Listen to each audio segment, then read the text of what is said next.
다음입니다. 더 시절입니다. 어제 장은 3대 지수 모두 큰 상승으로 마무리, 필라델피아 반도체만 하락으로 마무리를 했습니다. 트럼프는 상호 관세 내일 본격 시행, 그러니까 이제 오늘이죠. 상호 관세를 오늘부터 본격 시행을 하는데 증시는 반응을 하지 않는다. 그리고 오늘 아침에 반도체에 100% 관세 부과할 것, 솔직히 이 100%라는 말이 안 되는 거잖아요. 어차피 또 타코 트레이딩을 할 것이다. 시장이 이제 트럼프의 리스크를 무시하기 시작했습니다.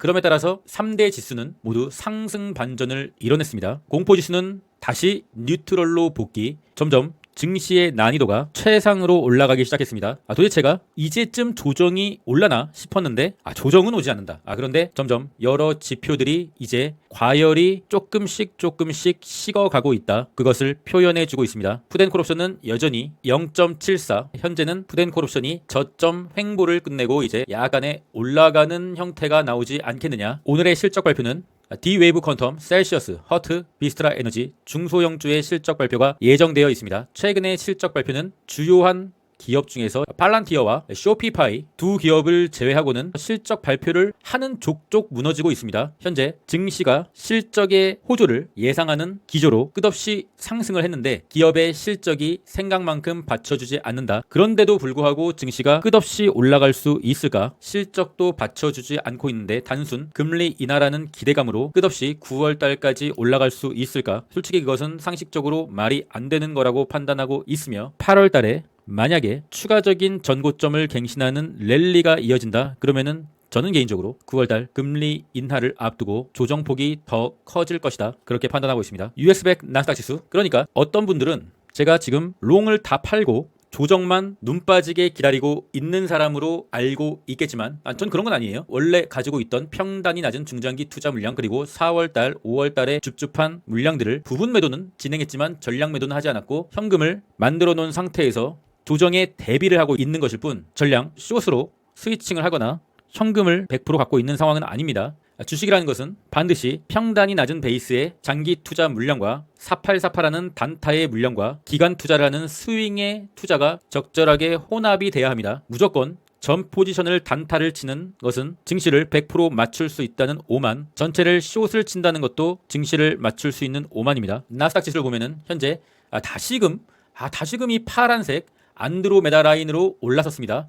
증시가 조정을 조금 더 뒤로 밀었다. 만약에 이 라인을 넘어서는 추가적인 랠리가 나온다고 하면 저는 개인적으로 장기 투자 물량을 추가적으로 던질 겁니다. 이 부분에서 부분 매도를 실시하는데 여기서 다시 매수를 할 이유가 전혀 없어요. 1도 없습니다. 그렇기 때문에 관점은 동일하며 작전은 변함없다. 4시간 봉을 봤을 시 약간의 임시적인 작도를 그어봤는데 저점을 높이고 고점도 살짝 높인 상황이 도래하였다. 이 상황에서 이쁘게 이렇게 가주면은 참 좋겠지만 무너졌다가 조정이 나왔다가 다시금 고점을 높이지 못하는 이러한 상황이 나오면은 뭐죠? 헤드앤숄더. 그러면은 그때부터 이렇게 조정이 시작될 수가 있다. 이렇게 갈 수 있는 상황도 펼쳐질 것이고요. 그런데 이렇게 계속적으로 고점을 높이는 패턴이 벌어진다. 그러면은 8월 남은 기간 또는 9월 달에 어차피 더 큰 조정이 올 수밖에 없는 상황으로 보고 있습니다. 일단 4시간 봉을 봤을 시 요 캔들 있잖아요. 요 캔들이 상당히 좀 의미가 있습니다. 직전 고점을 높였기 때문에. 그리고 스토캐스틱 파동을 봤을 시 이 스토캐스틱의 파동이 이렇게 과매수 기간이 길어지면은 계속 랠리가 되는 거고, 이렇게 단봉으로 과매수 구간이 짧게 펼쳐지면은 좀 좋지가 않다. 현재 스토캐스틱 과매수 구간이 길게 이어지고 또다시 길게 이어졌다가 이제 단봉으로 출현되고 있습니다. 그런데 이번에도 단봉이다. 그러면은 이렇게 내렸다가 또 단봉이다. 그러다가 이제 무너지는 거죠. 과매도 구간이 길어질 수 있는 가능성이 점점 더 커지는 것이죠. 증시가 계속적으로 이 과열의 상황을 유지하려고 한다면 스토캐스틱이 이렇게 과매수 상황이 이렇게 오랜 기간 이어져야 추가적으로 오를 수가 있다. 보조지표를 맹신하면 안 되겠지만 보조지표도 반드시 확인해 주셔야 됩니다. 현재는 약간의 긍정적인 상황으로 가고 있어요. 엔비디아 역시 상승의 하단 지지선 깨지 않고 계속적으로 가는 상황이기 때문에 현재는 그냥 계속 들고 가야 되는 거고요. 반도체가 진짜 꾸역꾸역 버티고 있다. 235달러 주황색 라인을 또 가까스로 지켜줬다. 거의 생명력이 거의 잡초 수준이다. 그러나 5일선을 좀처럼 회복하지 못한다는 것은 그리 녹록치 않은 상황. 쏙슬도 상승의 지지선 빨간색 라인을 계속 테스트하고 있습니다. 테스트를 하다가 다시 이렇게 25.5달러 라인, 보라색 라인을 돌파를 해줘야 되는데 돌파하지 못한다고 하면은 언젠가 빨간색 하단선을 이탈할 수 있는 가능성이 커지는 것이겠죠.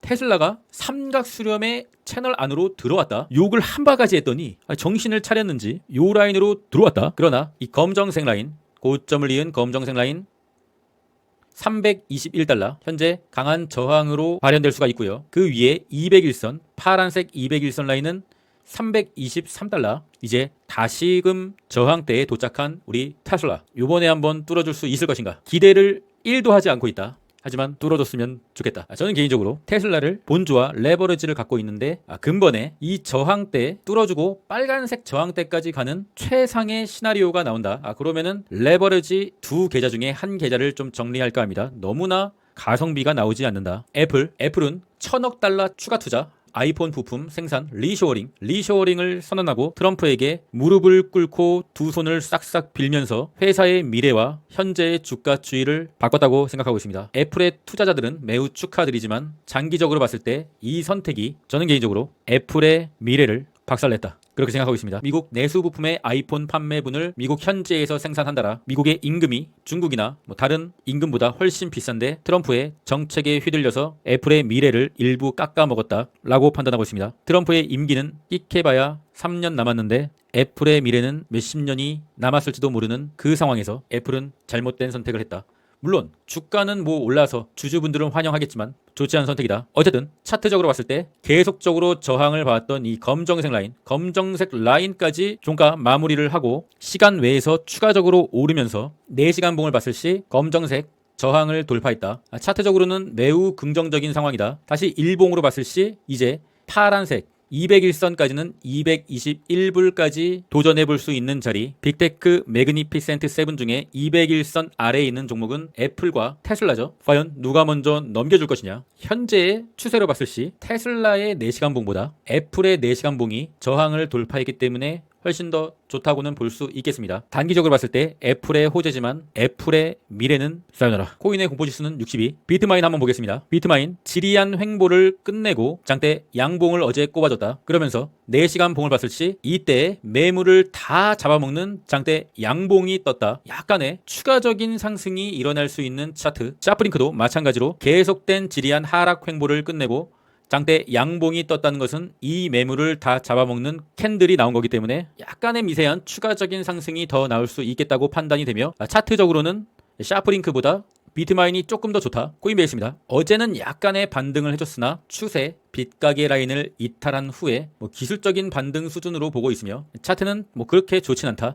오르더라도 저항이 이제 너무나도 많다. 본전에 물린 자들이 던지려는 심리가 발현될 수 있다. 코인베이스는 관점이 똑같습니다. 사요나라. MSTR, 그나마 MSTR은 조금 낫다. 물론 5일선을 계속적으로 타고서 내리는 좋지 않은 상황이지만 스토캐스틱 과매도권이 끝나가고 있습니다. 코인베이스는 과매도권이 진행 중인 상태지만 MSTR은 과매도권이 끝났다. 약간의 기술적인 반등이 임박한 것이 아니겠느냐. 그렇다 하더라도 차트적으로는 그렇게 좋진 않습니다.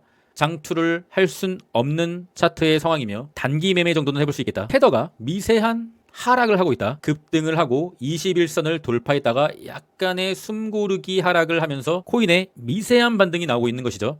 그러나 21선 올라오고 있고 여기를 지지하고 다시 오르면 또 나가린 거죠. 21선까지 조금 하락을 바라볼 수는 있겠다. 여기서 이탈하면 다시 한번 코인의 미니 불장이 도래하는 것이지만 여기까지 내렸다가 약간의 다시 반등을 하는 확률이 더 높은 게 21선이 올라가고 있기 때문에 현재 미장의 반등과 함께 알트코인 쪽도 약간의 반등이 일어나고 있는 상황. 토탈3 도미넌스도 21선 내려오고 있기 때문에 오르더라도 저항이 될 수가 있고 어덜스 도미넌스 21선 내려오고 있기 때문에 오르더라도 저항이 될 수 있고 토탈3 도미넌스와 어덜스 도미넌스가 오르면은 알트코인이 상승이 이뤄지는 것이고 테더의 차트가 오르면은 코인의 조정, 비트코인 이상이 없어요. 크게 계속적으로 상승을 기대하면서 작년에 매집한 물량을 던져버릴 찬스를 기다리시면 되겠습니다. 이더리움의 도미넌스가 이 직전 고점의 라인을 돌파를 해주지 못하고 있는데 이더리움의 도미넌스가 돌파를 해주면은 이더리움의 상승이 당연히 일어나겠죠. 현재 빨간색 지지 라인을 한번 그어봤습니다. 단기 매매를 하시는 분들은 이 저점을 이은 이 라인을 손절 컷으로 생각하시고 트레이딩을 해보시면 되겠다. 일단 차트는 이라인은 21선 다시 올라타면서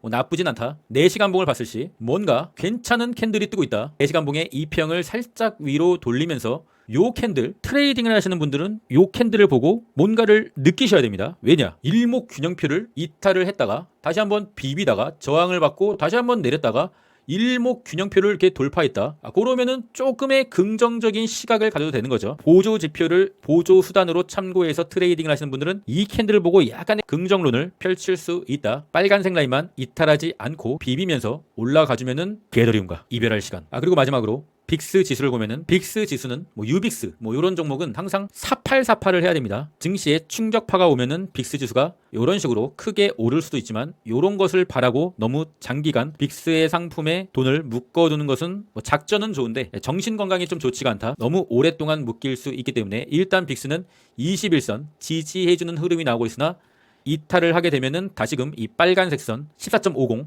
여기까지 내릴 수가 있겠죠. 그러면은 다시 한번 이 라인은 강한 지지 라인이기 때문에 그러한 상황이 도래한다고 하면은 빅스, 유빅스에 다시 한번 진입해 볼 수 있겠다. 유빅스 상품 같은 경우는 뭐 계속적으로 내리는 거예요. 이거는 뭐 계속적으로 내리기 때문에 뭐 끝없이 뭐 이렇게 내렸다가 확 올랐다가 이렇게 또 이렇게 내릴 거예요. 그러니까 4848로 대응하며 기준은 빅스 선물로 봐야 되지만 빅스로 봐도 된다. 지지선 14.5. 멤버십에 관심 있으신 분들은 고전 댓글 링크를 확인해 주고요. 투자를 하면서 가장 중요한 것은 제1법칙 돈을 잃지 마라. 제2법칙 1법칙을 잊지 마라. 그리고 제3법칙 추세가 박살난 것은 손대지 마라. 노보노디스크, 유나헬 장투를 한답시고 돈을 추세가 완전 박살난 종목에 묻어주지 마라. 왜냐? 어차피 장투를 하려고 한다고 하면 유나헬이나 노보노에 하지 말고 그냥 스파이나 QQQ에 하세요. 긴 시간이 지나고 노보노나 유나헬의 반등이 일어난다고 쳐도 시간 대비 효율은 QQQ나 스파이가 날 것이다. 추세가 박살난 종목은 하는 게 아니다. 저는 본래 가지고 있던 장투 물량과 4월에 또는 5월에 집주판 중장기 물량은 일부 매도를 하였으나 계속적으로 끌고 가고 있고 UDT 멤버십에서는 그날 단기 매매를 하고 있습니다. 금일도 단타로 약간의 수익을 거뒀다. 저는 중장기 투자와 단타를 오랫동안 병행했기 때문에 중장기 투자에서 수익금이 깎여도 이 단타에서 돈을 벌면은 그게 더 좋더라고요. 하지만 중장기 투자 금액이 단타 금액보다 몇 배로 훨씬 많습니다. 그게 정방향 투자니까요. 썰물이 빠졌을 때 비로소 누가 발가벗고 헤엄쳤는지 알 수 있다. 증시가 올랐다고 해서 너무 경거망동할 필요는 없으며 작전은 변함없다. 그럼 전 끝까지 했습니다. 이상입니다.